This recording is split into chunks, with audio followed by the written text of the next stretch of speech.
So tayo lahat ay muling magsitayo sa oras na ito. Nais ko pong bumasa ng Word of God sa John chapter 1, beginning at verse 11. Basahin po natin hanggang verse 14.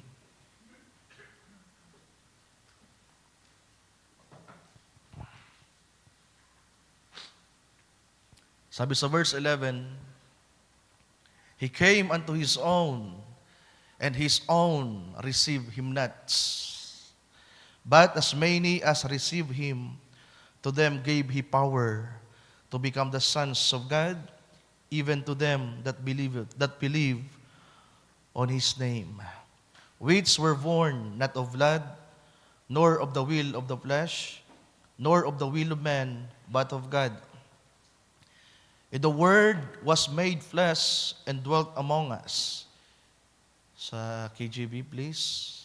And we beheld His glory, the glory as of the only begotten of the Father, full of grace and truth. Ang Diyos magpala sa pagbabasa ng Kanyang mga salita. Sabihin natin Amen. Amen. You may be seated, mga kapatid. So kaya ko po ipinaawit yung kantang Just Give Me Jesus, dahil yan po yung title natin. So yan po yung title natin sa mga nagtitake notes, sa mga nagno-note. Napakasimple. Just give me Jesus.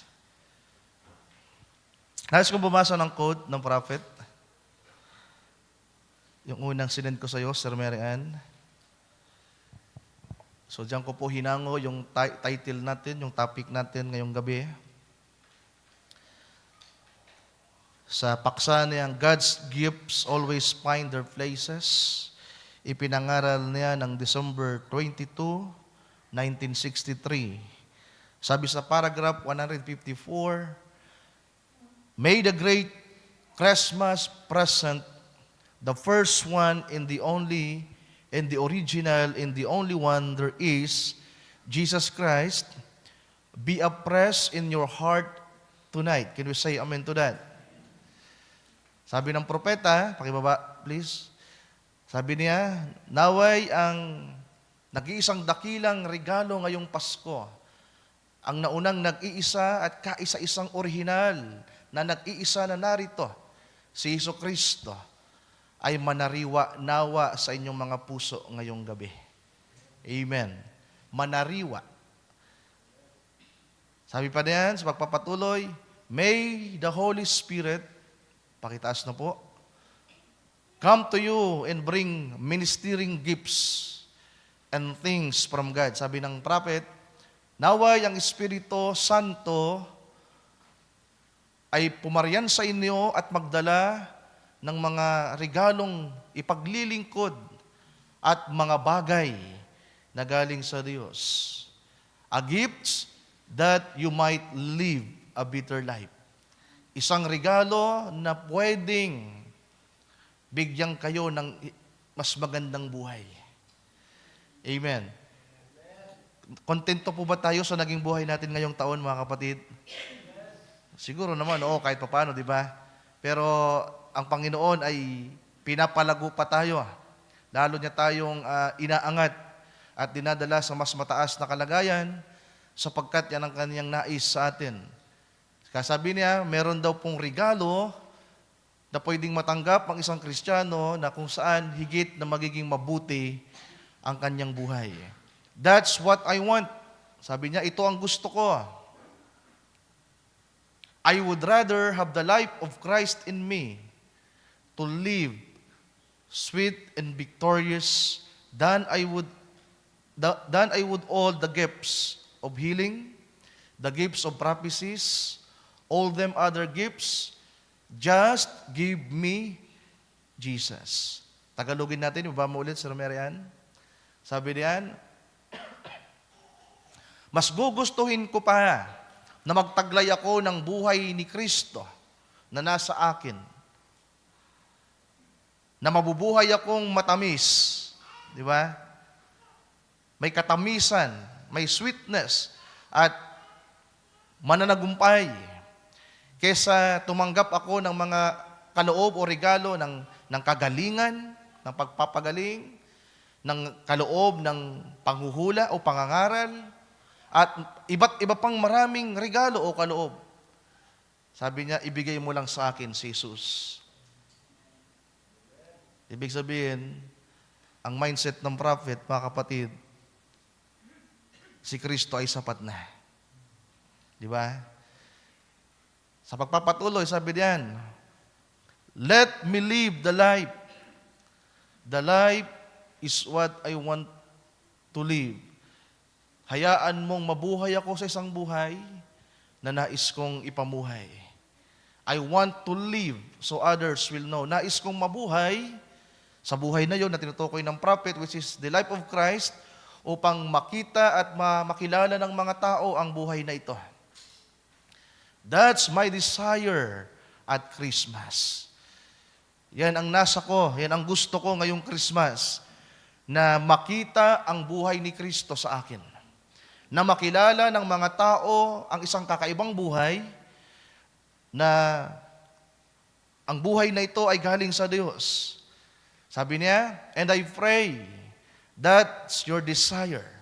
At ako'y nananalangin, dumadalangin, na sana ito din ang inyong gusto. Ito din ang inyong nasa. And I pray that God will give us His desire. Sabi ng prophet, ipinapanalangin ko na nawa ang Diyos ang magbigay sa atin ng Kanyang nasa. So ano ba ang nasa ng Diyos, mga kapatid? Ano ba ang nais ng Diyos sa atin? Ang nais ng Diyos sa atin ay mamuhay, di ba, ng may kabanalan. Mamuhay na naroon ang katwiran ng Panginoon sa atin. So yung topic natin, yung title natin, Just Give Me Jesus. So mga nagno-note. So ngayong gabi, hindi naman po lingid sa atin na may pagsalubong na gagawin ng mga tao. At tinatawag nila itong Christmas. Nagsiselebrate ang marami. At ang pinaka-sentro ng celebration ito ay ang kapanganakan ng ating Panginoon. Hindi naman brother Dante buwan-buwan ipinapanganak ang Panginoon. Hindi naman ganoon yung paniniwala nila. Hindi naman po naniniwala ang Roman Catholic Church na buwan-buwan ipinapanganak ang Panginoon. Ang paniniwala nila, buwan-buwan nilang sineselebrate ang birthday. Di ba? Ang kapanganakan.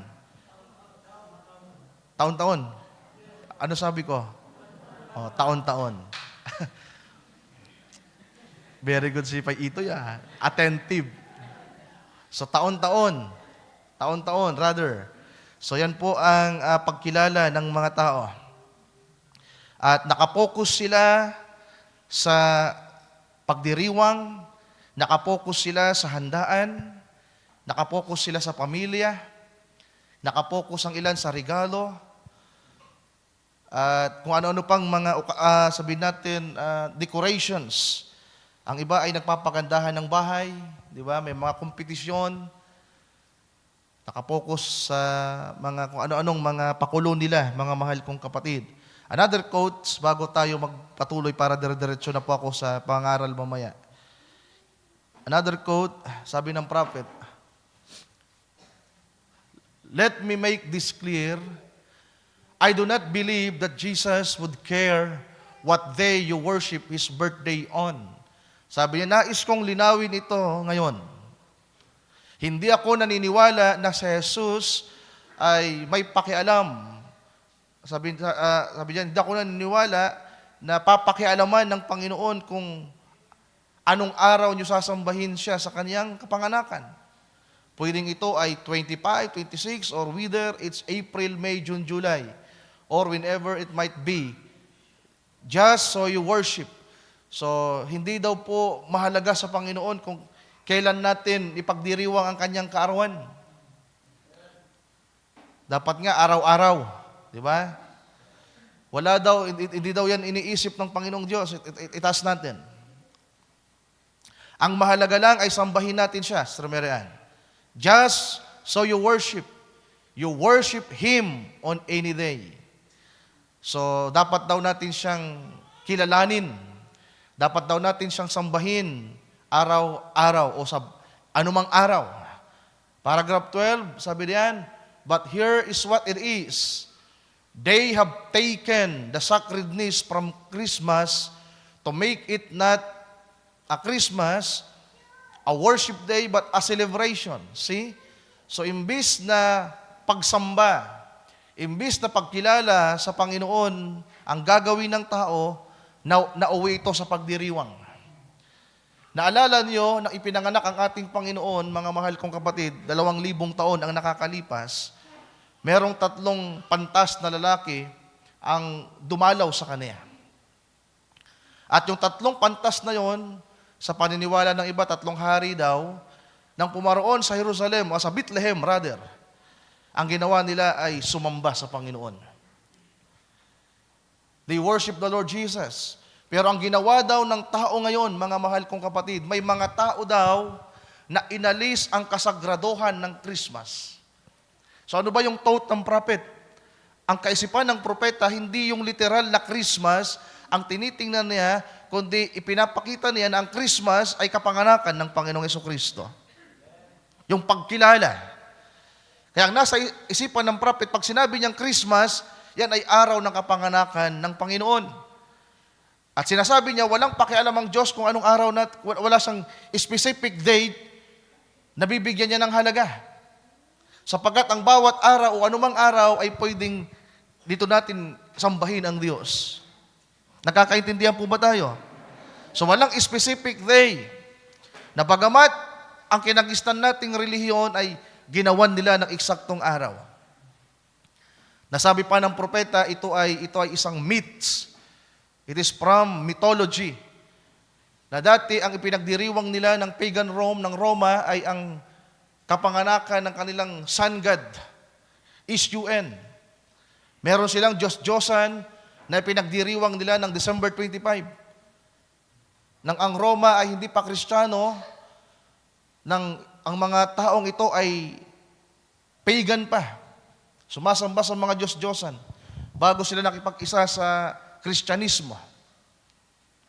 Ang ipinagdiriwang nila tuwing December 25 ay si Jupiter.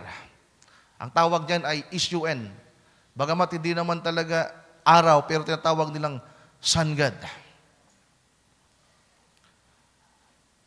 So pag sinabing Christmas, mga kapatid, pag binanggit ng propeta, para hindi kayo ma-confuse, ang nasa thought niya ay ang kapanganakan. Hindi yung celebration. Kasabi niya, yung mga tao daw ay nagsiselebrate ng Christmas. Sinasabi nila, sabi diyan, you hear people say, we're going to celebrate Christmas. That's wrong. So salamat na lang sa Panginoon na intindihan natin ang bagay na ito. Sabi ng propeta, sino mang magdiriwang ng Christmas, magsiselebrate ito, that's wrong. We should never celebrate Christmas. Christmas is a day of worship, not a celebration. Meron siyang mga in-example dyan, taas natin. Paragraph 13. We celebrate Lincoln's birthday. We celebrate Washington's birthday, mga presidente po ng Amerika. If you was down in the deep south, we would celebrate Lee's birthday or Jackson. Their birthday is a celebration. Paragraph 14. But the birthday of Christ, see. So meaning, yung Christmas ay talaga ang nasa thought ng prophet ay kapanganakan ng ating Panginoon. But the birthday of Christ, I believe, should be a day of consecration. Worship instead of tonight. Instead of tonight. Yung talagang ngayong gabi, na yung mga tao, abala sila sa paghahanda, abala sila sa kanilang pamilya, abala sila sa maraming bagay, pero nawala sila sa totoong essence. Kung bakit ipinanganak ang ating Panginoon, mga kapatid. Sabi diyan, of people at church, on their knees, praying, thanking God for the real Christmas gift. So dapat sa mga tao, nasa simbahan, amen, na dapat nasa church, na nananalangin, na nagpapasalamat sa Diyos sa totoong regalo ng Christmas. At binasa natin kanina sa unang quote natin, ang nag-iisang regalo sa atin, ang original na regalo, na walang walang katulad na nag-iisa. Ito'y walang iba ang ating Panginoong Jesucristo. Kung babasahin natin ang John 3:16, sabi ng John 3:16, "For God so loved the world that He gave His only begotten Son, that whosoever believes on Him should not perish, but have an everlasting life." So yan ang regalo. Ibinigay ng Diyos Ama ang kanyang kaisa-isang anak sa sanglibutan. For God so loved the world that He gave His only begotten Son, that whosoever believeth in Him should not perish, but have everlasting life. Ibinigay ng Diyos Ama ang kanyang kaisa-isang anak, ang ating Panginoong Jesucristo, upang ang sinumang sumampalataya sa Kanya ay hindi mapahamak, kundi magkaroon ng walang hanggang buhay. So atras tayo sa simula ng aklat na yan, ng John chapter 1. Sapagkat itong ibinigay ng Ama ay sa ganitong proseso niya ibinigay. Hindi bilang isang regalong nakakahon, hindi isang regalo na magiging masaya lamang ang tao, hindi isang kaloob na pwedeng magpala sa tao o magpasaya sa tao. So sa ganitong paraan, dumating ang regalong ito. Verse 11 ng chapter 1. Ibinigay ng Ama ang kanyang regalo sa sangkatauhan, ang kanyang kaisa-isang anak, sa ganitong paraan. He came unto His own, and His own received Him not. Paano na isa katuparan na ibinigay ng Diyos Ama ang regalong ito sa sangkatauhan, mga kapatid? Pumarito siya. 2,000 taon ang nakalipas, pumarito siya bilang isang sanggol, isang baby. Na ngayon, every year, tuwing December, isineselebrate ng marami na ang Panginoon ay isang sanggol, kaya makakakita kayo ng mga ginagawa nilang mga sabsaban. Nire-recall nila yung ginawa nung 2,000 years ago. May mga tupa, andyan si Mary, andun yung 3 pantas na lalaki. May mga bilin, di ba tawag dyan, bilin? May mga ginagawa silang ganon. Na iniisip nila na ganito dumating ang ating Panginoon lamang. Pero ang katotohanan, mga mahal kong kapatid, nang ang regalong ito ay dumating sa kanyang kapunuan, nang malantad ang regalo, hindi nagustuhan ng mga tao.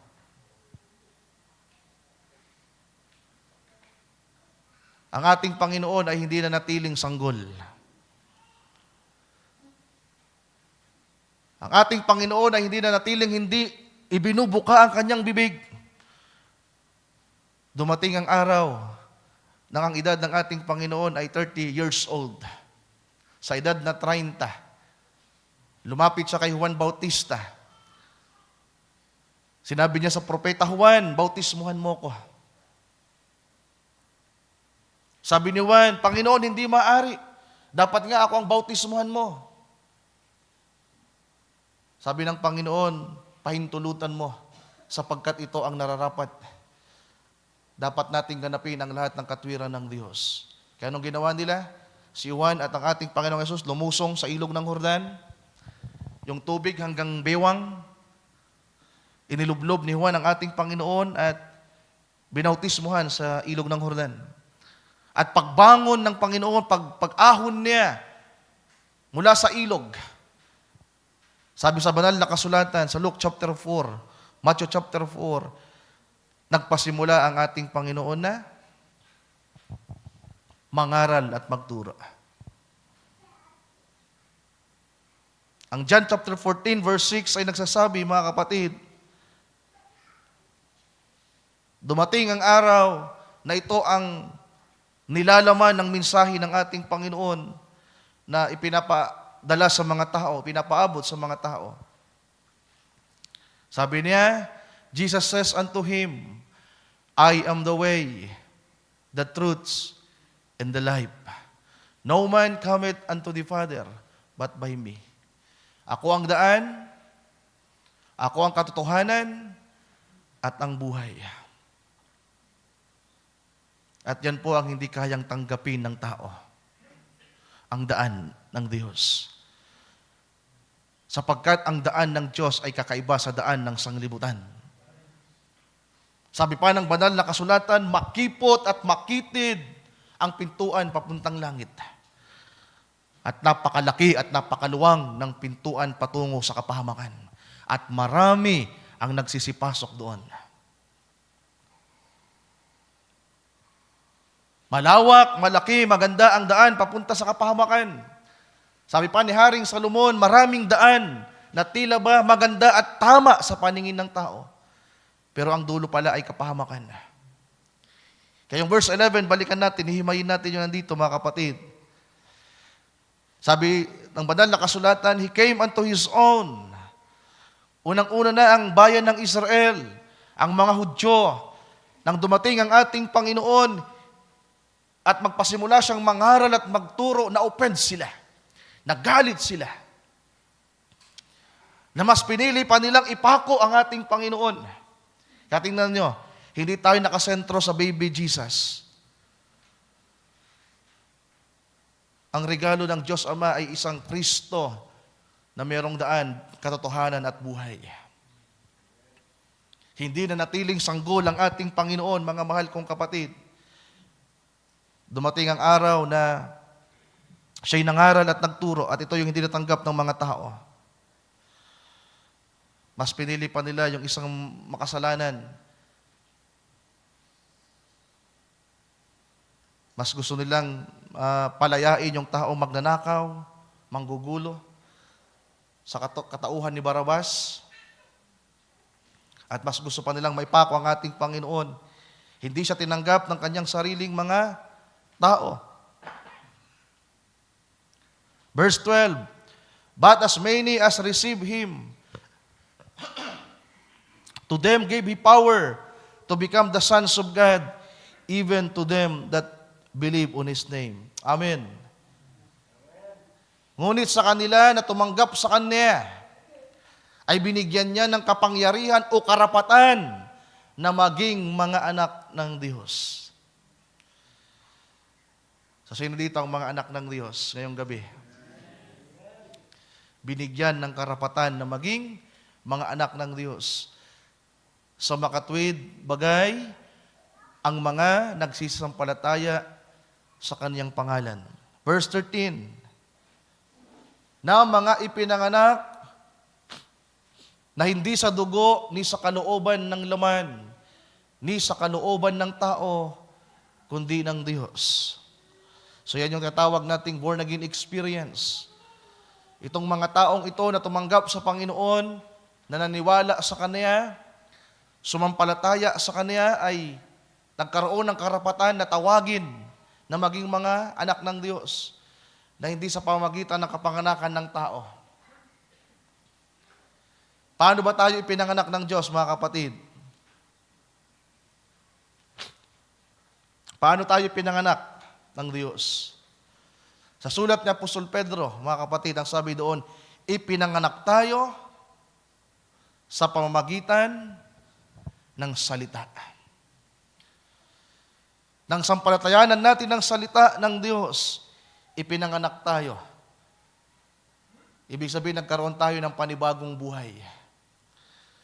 Hindi literal na kapanganakan yung naranasan natin, kundi nagkaroon ng pagbabago sa buhay natin. Merong nabuhay sa ating mga puso, sa ating pagkataong pangloob. Verse 14, sabi dito, And the Word was made flesh and dwelt among us, and we beheld His glory, the glory as of the only begotten of the Father, full of grace and truth. So ito na. Sa paanong paraan dumating ang ating Panginoon, mga mahal kong kapatid, nagkatawang tao siya. Isinilang, lumaki, at dumating yung araw na nangaral ang ating Panginoon, na sabi niyan, punong-puno ng biyaya at ng katotohanan. nasaksihan, nakita ng mga disipulo, ng mga alagad ng Panginoon, ang katotohanan na naroon sa Kanya. Punong-puno ng biyaya, oo, nagliligtas ang Panginoon. Nagpapagaling ang Panginoon, mga mahal kong kapatid. Nagpapala ang Panginoon. Pero punong-puno rin po siya ng katotohanan. At marami sa mga tao sa ating panahon at sa bawat panahon na nagdaan, hindi nila kayang tanggapin ang regalong ito ng Diyos Ama, sapagkat ang regalong ito ay may taglay na katotohanan at buhay. Isang buhay na kakaiba sa sanglibutan. Tingnan niyo ang pagkakaiba ng buhay niyo sa buhay nila na nasa labas. Ang pagsalubong nila, may mga inuman. Di ba? Nakasentro sa pamilya. Walang masama na magmahal sa pamilya. Walang masama na magpahalaga sa mga anak, sa mga magulang. Pero sabi ng ating Panginoon, sino mang umibig sa kanyang ama na higit kaysa sa akin, hindi karapat-dapat sa akin. Sino mang magmahal sa kanyang anak na higit kaysa sa kanya, sabi ng Panginoon, higit sa akin, hindi karapat-dapat sa akin. Pero tingnan niyo, anong ginagawa ng mga tao? Kung naaalala man nila si Kristo pag araw ng Pasko, isang Kristong bata na hindi pa nagsasalita. Sapagkat hindi nila kayang tanggapin si Kristo na nagsasalita. Alam niyo ang pagkakaiba ng isang bata at ng isang binata? Namatay ang ating Panginoon sa edad na 33 years old. Nasa kapunuan ng isang pagiging binata. Hindi siya nag-asawa. Ni kahit ang kanyang nanay, sabi ng Panginoon, nung may mga naghahanap sa kanya, sabi ng mga tao, Jesus, hinahanap ka ng nanay mo. Nag-aalala sa iyo yung nanay mo. 3 araw ka nang hinahanap. Ano sabi ng Panginoon? Sino ang nanay ko?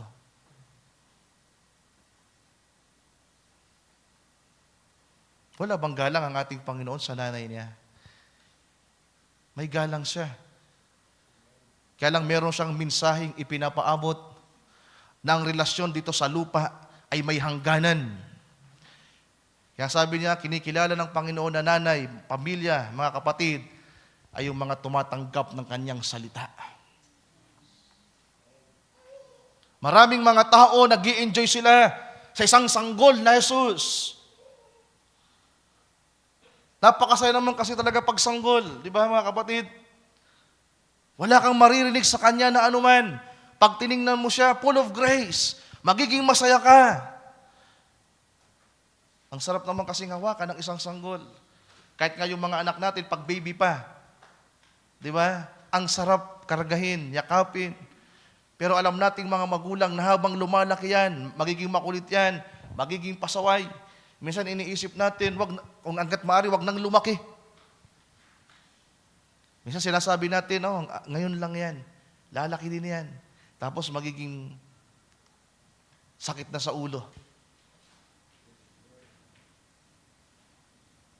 Pero ibang ating Panginoon. Sabi ng kasulatan, lumaki siya na nagbibigay lugod sa mga tao at sa Diyos Ama. So tingnan nyo maigi ito, mga mahal kong kapatid. Hindi kayang tanggapin ng sanglibutan ng mga tao sa labas ang ating Panginoon bilang ang kapunuan. Yung isang Kristo na nagsasalita.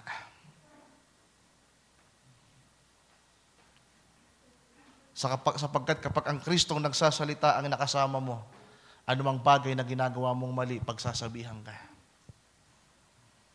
Hindi ka papayagan ng Panginoon na magpatuloy sa mga bagay na hindi ayon sa kanyang kagustuhan. Pero tingnan nyo ang mga tao, mga mahal kong kapatid, nakasentro sila. Kung maalala man nila ang Panginoon, ay isang batang sanggol na hindi pa nagsasalita, na hindi pa pinapahayag ang katotohanan. Pero sana tayo, kung meron man tayong pagkilala sa ating Panginoon, ay siya na nagbigay ng buhay para sa atin. Siya na nagturo, siya na nangaral, na ipinaabot sa atin ang katotohanan. So balikan natin yung quote ng prophet. Meron akong gustong puntuhin dito. Yung first quote natin, Sir Mary Ann. Dito lang tayo sa kalagitnaang bahagi.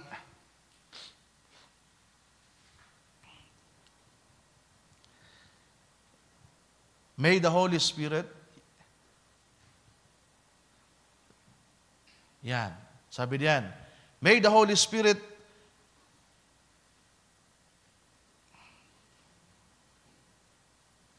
come to you and bring you ministering gifts and things from God.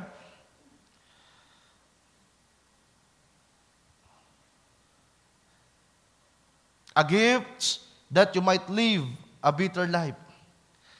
That's what I want. Sino ang gusto na mas umigi yung buhay natin? Sino? Well, kung sa mga bagay-bagay na tinuro sa atin ng Biblia, tinuruan tayo makontento kung anong meron tayo. Pero pag pinag-usapan ng paglago sa pananampalataya, ang magkaroon ng higit na pagbabago sa buhay natin, mga mahal kong kapatid, na isang Diyos na mas maging maigi yung kalagayan natin. Magtatapos na naman ang isang taon, nais ng Panginoon na tapusin natin ang taong ito, na kapag nag-inventaryo tayo, hindi tayo naging kagaya dati. May nadagdag. Kung baga lumago tayo sa pananampalataya, mas nanindigan tayo, at kung may mga bagay na naging pagkakamali, na itama natin. Sabi ng propeta, ito yung gusto ko, isang regalo na magbibigay sa akin ng higit na buhay. Sabi niya, I would rather have the life of Christ in me. Pakitaas. To live sweet and victorious than I would all the gifts of healing, the gifts of prophecies, all them other gifts. Just give me Jesus. So gusto kong bigyang pansin yung dalawang salita na nandiyan, mga kapatid, na sinabi niya, mas gugustuhin niya pa ang isang buhay na matamis at mananagumpay. Kaya mag-inventaryo tayo ngayong gabi. Naging matamis po ba yung buhay natin ngayong taon? Naging mananagumpay po ba tayo? Huwag muna kayo sumagot, ha. Mag-inventaryo muna tayo, mag-isip-isip muna.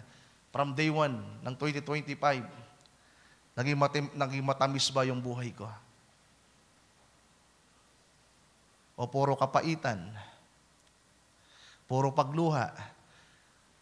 Sakit? Kirot? Kalungkutan? Mga pag-aaway sa pamilya? Hindi pagkakaintindihan sa mga relasyon sa pagitan ng mga kapatid, sa mag-asawa, sa mga anak sa kanilang magulang, at sa mga magulang sa kanilang anak. Sa mga pagsubok natin pinagdaanan, sa mga pangangailangan, kapag merong naniningil sa atin, sa ating mga pagkakautang, paano ba natin hinarap? Yung mga kahinaan natin, mga kapatid, paano ba natin hinarap? Paano po ba nagiging matamis ang buhay ng isang mananampalataya? Hindi po nangangahulugan na magiging matamis ang buhay mo na wala kang problema. Mas pinapahintulutan pa nga po ng Diyos ang mga problema, ang mga pagsubok, para makita talaga yung katamisan mo. Alam nyo yung grapes, mga kapatid, sa Israel, yung grapes, yung ubas. Paano ba nagiging juice ang ubas? Di ba? Paano yan nagiging juice, nagiging wine? Kapag yan, pinitas, di ba? Yan ay iipunin, tapos ipipress, i-squeeze yan, pipigain. At kapag napiga, saka lalabas yung kanyang sweetness, yung kanyang totoong katas, kung ano talaga siya. Kaya ang mga tunay na Kristiyano, bagamat marami tayo pinagdaanan ngayong taon, kumbaga mas malala pa nga po last year, nung nakaraang taon, binaha tayo ng napakalalim na pagbaha. Pero ngayon, kahit papaano, kausap ko nga yung kaibigan ko kahapon, sabi ko, kinumusta niya ako, Ryan, kumusta? Mas maigi ba yung buhay ngayon? Sabi ko, oo. Salamat ka ako sa Panginoon, walang bagyo ngayon na malakas na nagpabaha sa amin. So mas maigi yung taon ngayon. Kung ang pag-uusapan ay yung kalamidad, mga kapatid, Pero sa spiritual, hindi ko alam. Kung sa church pa, marami yung nawala, marami yung nag-struggle, marami yung nag-compromise. In general, marahil, dumaan tayo sa matinding pagsubok. Dumaan tayo sa matinding trials. Pero salamat na lang, sapagkat meron tayong taglay na buhay. Naniniwala ako, ito yung aking paniniwala, ito yung aking inaasahan, na marami sa mga taong nandito, taglay ang buhay ni Kristo. Amen. Naranasan ang muling kapanganakan, may taglay na totoong pananampalataya, may Kristo na naghahari sa puso.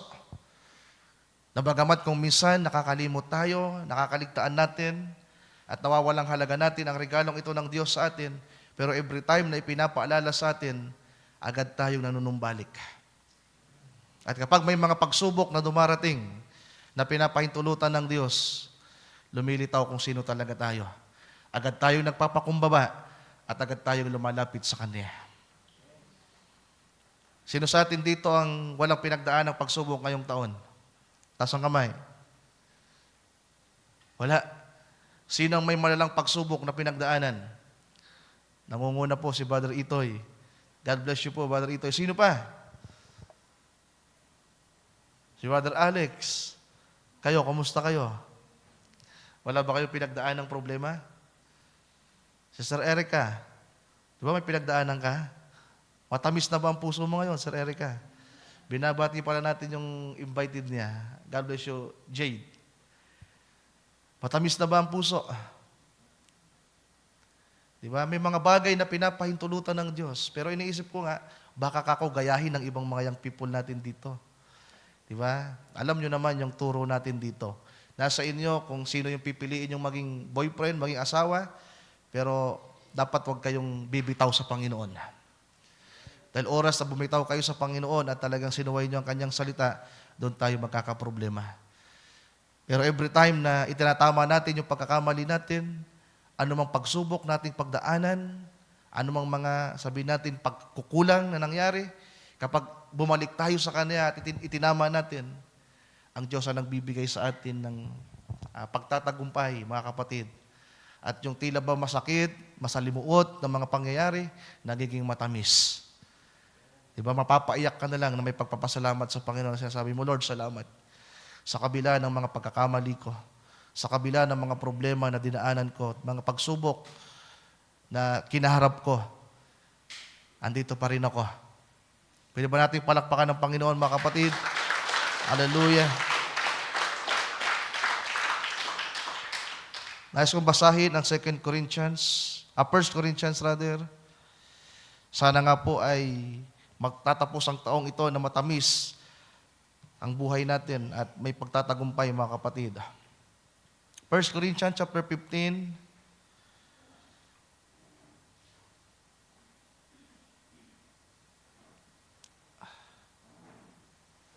Verse 57 hanggang verse 58. Sabi dito ni Apostle Pablo, "But thanks be to God, which giveth us the victory through our Lord Jesus Christ." Tatapwat, salamat sa Diyos na nagbibigay sa atin ng pagtatagumpay sa pamamagitan ng ating Panginoong Hesukristo. Amen. Kaya nagtatagumpay tayo, mga mahal kong kapatid, makakatawid na naman tayo sa panibagong taon dahil kasama natin ang Panginoon sa ating mga buhay. Kaya sabi ko, kung wala ang Panginoon, hindi natin kaya. Kung nakakapagpatuloy tayo sa kabila ng mga pagsubok na iniinda natin, hanggang ngayon nasa gawain tayo, nasa pagtitipon tayo, nagagawa natin i-endure ang lahat ng mga discouragement, mga trials and sufferings, yan ay dahil kasama natin ang Panginoon sa buhay natin. Hindi yung sanggol na Kristo, kundi ang Panginoon na ibinigay na niya ang kanyang Espiritu sa atin. Ang Panginoon na inalay ang kanyang buhay sa krus ng Kalbaryo. Bakit kinakailangang mamatay ng ating Panginoon sa krus? Para yung Espiritu na naroon sa Kanya.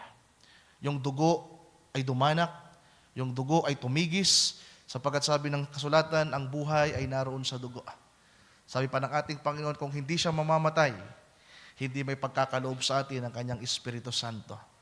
Pero salamat dahil namatay siya para sa atin. Nang mamatay ang ating Panginoon sa Cross of Calvary, ang kanyang dugo ay tumigis. At mula doon sa dugo na yon ay mayroong Espiritu. At yung Espiritong yon ay ipinamahagi sa lahat ng mga sumasampalataya at tumanggap sa Kanya. At alam ko na marami sa atin ang nakaranas ng ganitong karanasan, mga kapatid. Pero hindi tayo magtatapos dyan. Verse 58. Sabi ni Pablo, therefore, my beloved brethren, be ye steadfast, unmovable, always abounding in the work of the Lord, for as much as you know that your labor is not in vain in the Lord. Tagalogin nga natin. Kaya nga, mga kapatid, kung minamahal, kayo'y magsitatag. Amen. May pagtatagumpay tayo. Marami tayong pagtatagumpay, pero kinakailangan nating higit na tumatag. Kaya tayo pinagtatagumpay ng Panginoon, nalalampasan natin ang mga pagsubok sa buhay para lalo tayong tumatag. Hindi para ulit-ulitin yung mga pagkakamali. Kung may pagkakamali, itama. At sa mga pagkakamali, tayo tumitibay. Sabi yan, upang huwag makilos na laging sumasagana sa gawa ng Panginoon. So, sumasagana po ba yung gawa natin sa Panginoon? Sana nga po. Naway maging mabungahin. Sabi pa ng pagtuturo sa atin noong nakaraang linggo, naway mas maging mabungahin tayo. Mas maging masagana, mga kapatid. Sabi diyan, yamang nalalaman ninyo na hindi walang kabuluhan ang inyong gawa sa Panginoon. Brother Itoy, lahat po ng pagpupursigin ninyo, pagsasakripisyo ninyo, pag inuna natin ng Panginoon, pasasaganain niya tayo. Kaya sana sa darating na taon ng 2026, mga kapatid, meron tayo panibagong pangitain na higit na magiging masagana yung paglilingkod natin sa Kanya. Kung meron tayong ginagawa o nagawa ngayong taon, ay mahigitan ito.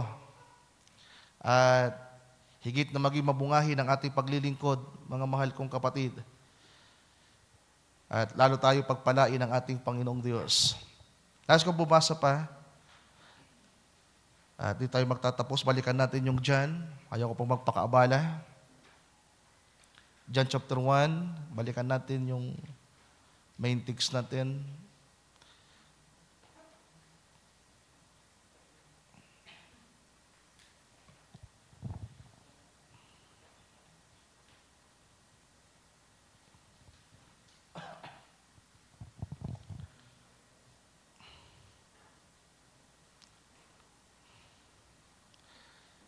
Verse 14, Sir Mary Ann. Sabi diyan, and the Word was made flesh and dwelt among us.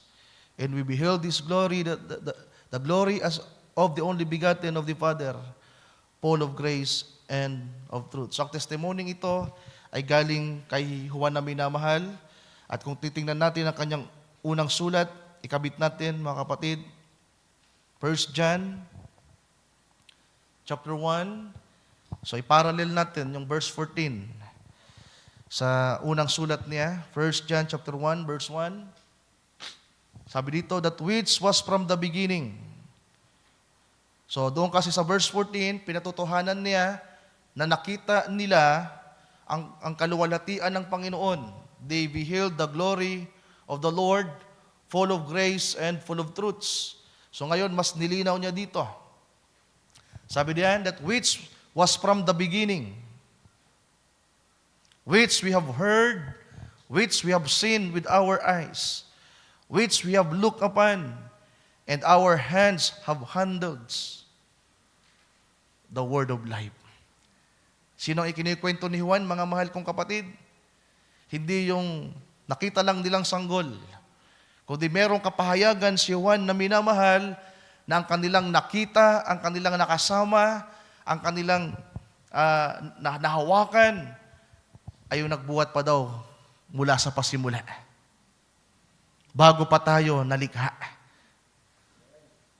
Mas nauna pa po si Jesus kaysa kay Adan.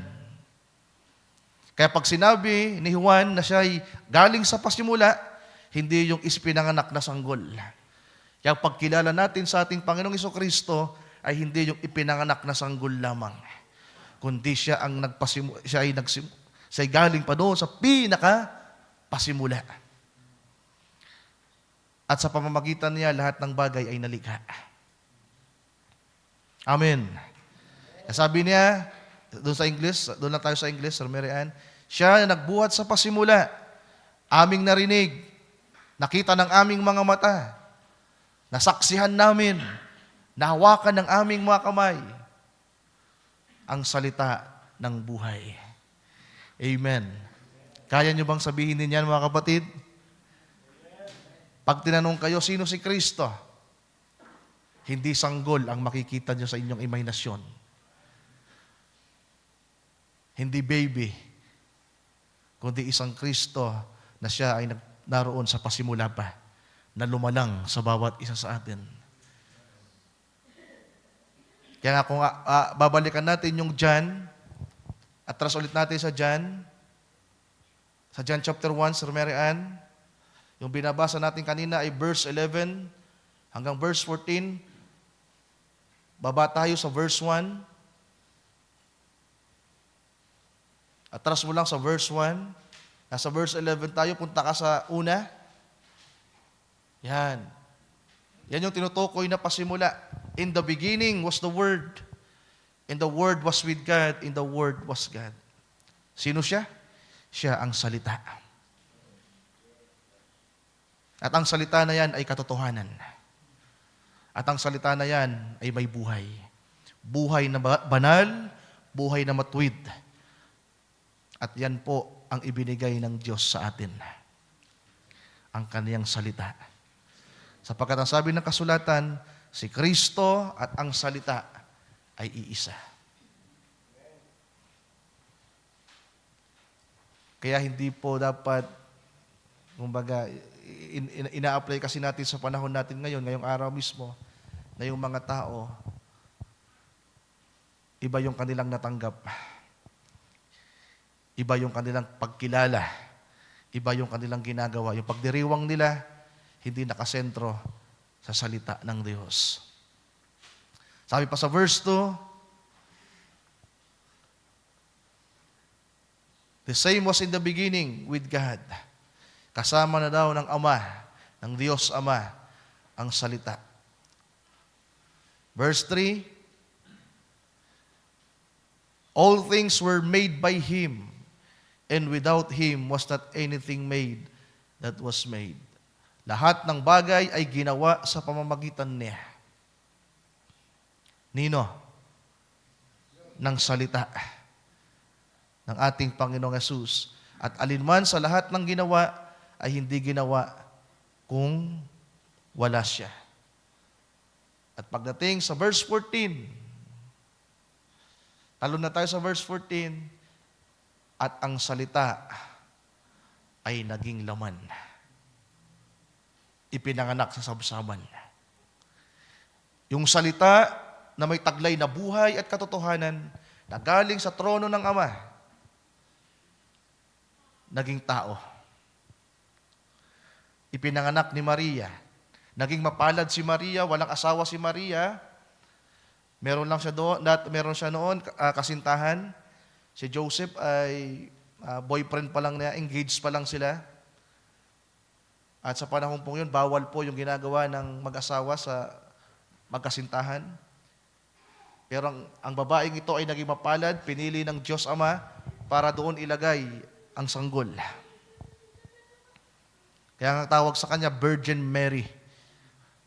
Sapagkat yung sanggol na naroon sa tiyan ni Maria ay inilagay ng Diyos Ama. Yung salita, naging tao, naging sanggol. And the people celebrate. Makasaysayan ang pagkasilang ng Panginoon.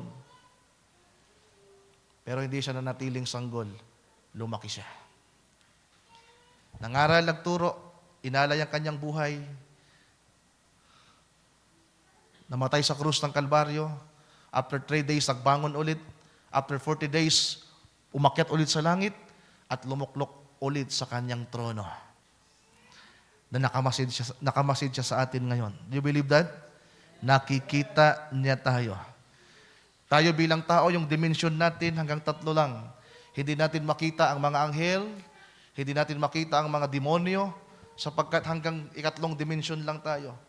Pero ang Diyos natin, parang kasama lang niya tayo. Ang mga anghel, andyan lang sila sa paligid natin. Ang mga demonyo, ganun din. Andyan lang din sila sa paligid. Pero isang araw, kapag nagbago tayo ng katawan, pag pinalitan yung katawan nating ito ng katawang maluwalhati, na kagaya ng katawan ng Panginoon na tumatagos, na nawawala, na lumilipad, na umaangat, yung mga demonyo, yung kalaban natin, makikita natin. At sabi ng Panginoon, yoyorakan natin sila. Amen. Pero ngayon, tila ba mas mataas pa yung kalagayan ng mga dyablo, kaya maraming mga anak ng Diyos walang gana sa gawain. Maraming mga demonyo naglalaro sa inyong mga mata.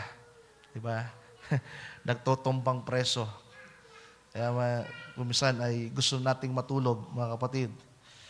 Hindi natin nakikita, pero isang araw makikita natin ng higit ang gawa ng kaaway at ang gawa din po ng Panginoong Diyos. Balikan natin yung John, chapter 1, yung 1 John. Dito ako magtatapos. Verse 2, Sir Mary Ann. So 3 minutes before 7:30. Verse 2. When this life became visible,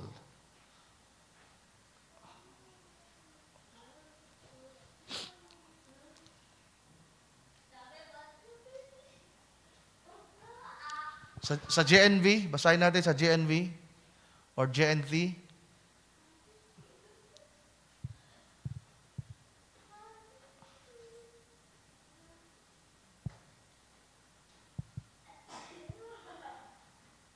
When the life, GNV, 1 John, chapter 1, verse 2.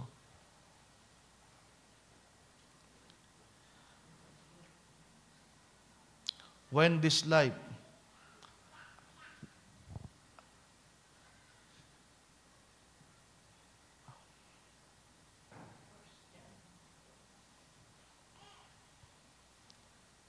Yan, GNT.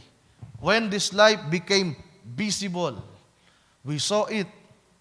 So we speak of it and tell you about the eternal life which was with the Father and was made known unto us. What we have seen and heard, verse 3, we announce to you also, so that you will join with us and the fellowship that we have with the Father and with His Son, Jesus Christ. We write this in order that our joy may be complete. Now the message that we have heard from His Son and announced is this: God is light, and there is no darkness at all in Him. If then we say that we have fellowship with Him, yet at the same time live in darkness, we are lying both in our words and in our action. But if we live in the light, just as He is in the light, then we have fellowship with one another, and the blood of Jesus, His Son, purifies us from every sin. If we say that we have no sin, we deceive ourselves, and there is no truth in us. But if we confess our sins to God, He will keep His promise and do what is right. He will forgive us our sins and purify us from all our doing. Last verse, if we say that we have not sinned, we make a liar out of God, and His word is not in us. Kung sinasabi daw natin na hindi tayo nagkamali, hindi tayo nagkasala, ang salita ng Diyos ay wala sa atin. Pero dahil ang salita ni Kristo ay nasa atin, every time na nagkakamali tayo, alam natin na nagkamali tayo. At sa bawat pagkakataon na nagkakamali tayo, mga mahal kong kapatid, may Espiritu ng Panginoon na tumutulong sa atin para makabangon tayo. Para tayo'y maging mga mananagumpay.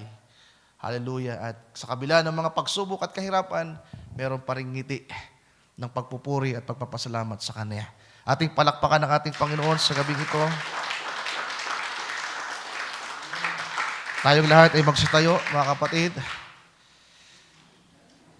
So inisip ko talaga na hanggang 7:30 lang tayo. Ayokong ubusin yung oras nyo.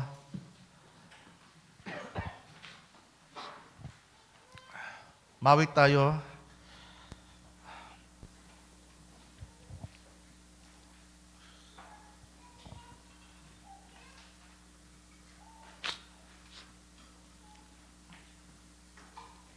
Awitin natin yung I Love Him. Yung chorus la lamang. After that, magpipray tayo sa maikling panalangin. Mahal ba natin ang Panginoon, mga kapatid? So pag naalala natin ang Panginoon, hindi baby Jesus yung nasa imahinasyon natin. Hindi baby Jesus na sanggol yung kinikilala natin, kundi isang Panginoon na nag-alay ng kanyang buhay para sa atin. Na nagsalita, na ibinuka ang kanyang bibig para ipaabot sa atin ang katotohanan. At salamat sapagkat natanggap natin ang katotohanan. Ito ang dahilan kung bakit hindi tayo nagsiselebrate ng Christmas. Alam natin ang origin nito, kung saan galing ito, kung anong propaganda ang ginawa ng tao para pagkakitaan, para dayain ng marami. Pero tayo, ang nakikilala nating Jesus ay siya na punong-puno ng katotohanan at biyaya. Hallelujah. Lord, salamat sa mga salita niyo, Panginoong Diyos. Hayaan niyo pong minsan pa naming i-confess na mahal ka namin sapagkat ikaw ang unang nagmahal sa amin. From the bottom of our heart, awitin natin ito. I love Him because He first loved me.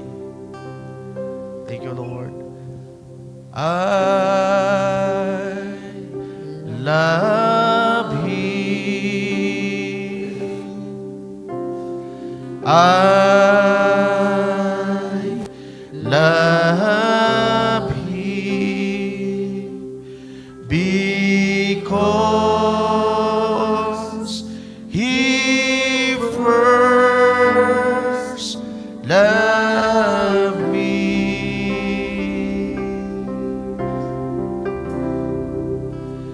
And purchased my salvations on Calvary's tree. Alam nyo, yung mga tao, sino dito yung pamilyar sa salitang all I want for Christmas is you? Narinig nyo ba yan?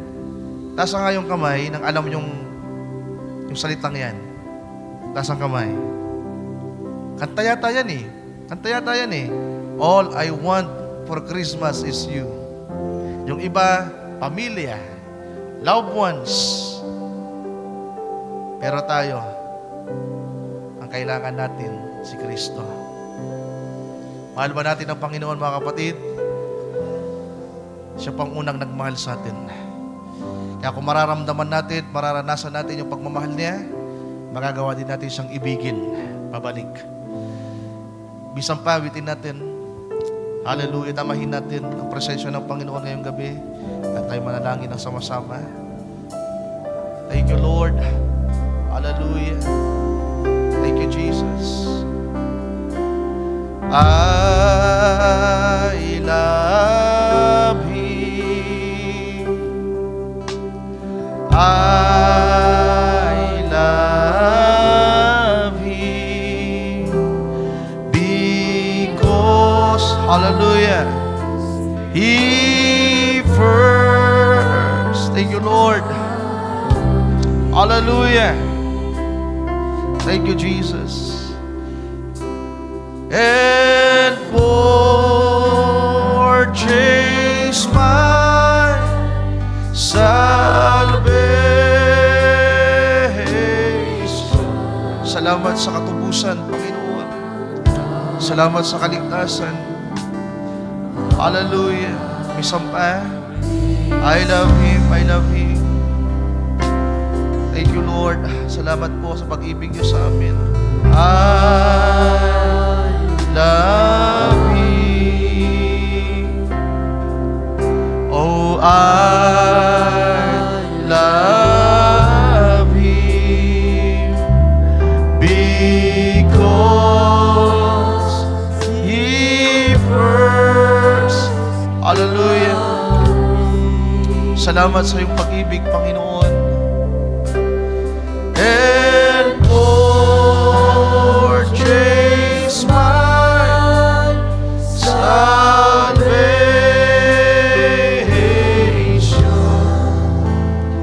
on Calvary's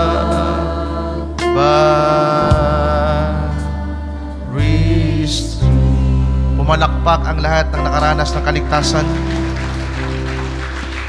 Mas lakasan nyo pa kung naniniwala kayo na kasama nyo siya ngayon sa inyong buhay. Mas malakas kung naniniwala tayo kasama natin siya.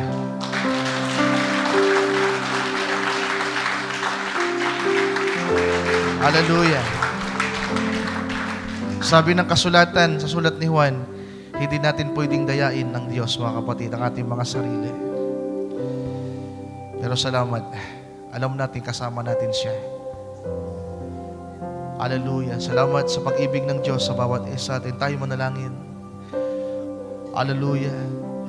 Dakilang Diyos, maraming salamat po sa gabing ito. Salamat po sa mga salita niyo na aming napakinggan muli, na muling nagpaalaala sa amin kung ano po ang mas mahalaga sa buhay na ito. Lord, salamat sapagkat nakilala ka namin. Napakinggan namin ang iyong mga salita at pinagkalooban niyo po kami ng karunungan at kaunawaan. At ito ang dahilan kung bakit kami mayroong ganitong pananampalataya at pagkakilala sa iyo, na hindi kagaya ng mga tao na nasa labas, dakilang Diyos, na bagamat dati rin naman kaming nasa ganong kalagayan. Napapasalamat kami sapagkat inabot niyo po kami, nabiyayaan kami, kinahabagan niyo po kami, Panginoong Diyos. Salamat sapagkat inalis niyo po kami sa ganong uri ng kalagayan at sistema. Ngunit dalangin namin, Lord, na kung paanong inabot nyo kami, hallelujah, ay gayon din po ang gawin nyo sa aming mga mahal sa buhay. Kung may mga tao pang nangangailangan, Panginoong Diyos, na bulag pa sa katotohanan ng iyong mga salita, alam namin na mayroong pang sapat na panahon para matawag ang mga taong ito. Na gaya ng sinabi ng propeta, na kung meron mo siyang nais na matanggap, na maranasan sa kanyang buhay, ay ang buhay mo, Panginoon, na naroon sa kanya, upang makita ng mga tao sa paligid at makilala nila ang buhay na ito. At kung mayroong mga tatawagin, dakilang Diyos, ay lalapit sila sa inyo. Lord, kasangkapanin niyo po ang bawat isa sa amin. Bagamat totoo, marami din po kami kakulangan pa, may mga kahinaan, mga pagkakamali. Pero salamat sapagkat ikaw ang patuloy na tumutulong sa bawat isa amin. Hallelujah, ikaw ang nagpapanagumpay sa bawat isa. Na kung meron man pagbabago sa buhay namin, dakilang Diyos, ito'y dahil sa iyo. At hayaan na makita ng mga tao, Lord, ng mga mahal namin sa buhay, ng mga kapitbahay, kakilala namin, kaibigan namin, na ang buhay naroon sa iyo ay totoo at tunay, dakilang Diyos. O abutin mo nawa ang lahat na may pangangailangan sa gabing ito. Na kung meron man silang inaasam, Lord, ay mas matanggap nawa nila yung higit na kailangan nila sa kanilang buhay. At ito yung mga salita. At ito ikaw mismo sa iyong sarili, Panginoong Diyos, na matatanggap nila sa kanilang mga puso. Lord, maraming salamat. Dalangin ko po na patuloy niyong pagpalain ng aking mga kapatid sa dakong ito, na lalo pang lumago at tumibay sa pananampalataya. Na kung meron pang natitirang mga panahon, nalalabing mga taon, bago ang kaganapan na yung mga pangako na muling pagbabalik at paghahari sa ibabaw ng lupa, tulungan niyo pang bawat isa amin na maging handa sa mga huling araw na ito, dakilang Diyos. Kung meron pang 1 taon na madadagdag, 2 taon, Lord, di namin alam. Ngunit hayaan na sa bawat pagtitipon, dalangin namin na patuloy niyo po kaming ihanda sa araw na yan na nakatalagang maganap po, Diyos. Maraming salamat po, Panginoon. Pagpalain yung bawat pamilya, bawat mag-asawa, bawat kabataan nandito, Lord, ang mga nakikinig sa live streaming, ang mga kapatid naming nasa iba't ibang lugar, sa pamamagitan ng ng videos na ina-upload sa YouTube, Lord, abutin niyo po sila ng iyong mga salita. At hayaan na isang araw, muli kami magsama-sama, Panginoong Diyos, na sumasamba sa iyo. Pagpalaan niyo din po ang mga bisita, Panginoon, ang mga kapatid namin na wala sa gabing ito na may mga pinagkakaabalahan. Ikaw po, Diyos, ang magpala din naman sa kanila at mabut po sa kanila. Maraming salamat po sa gabing ito. Dalangin namin ang lahat ng ito at samo. Hinihiling sa iyo lamang at sa iyo pong dakilang pangalan. In Jesus' name we pray. Everybody says Amen. Amen and Amen. Ating palakpakan ng Panginoon, mga kapatid.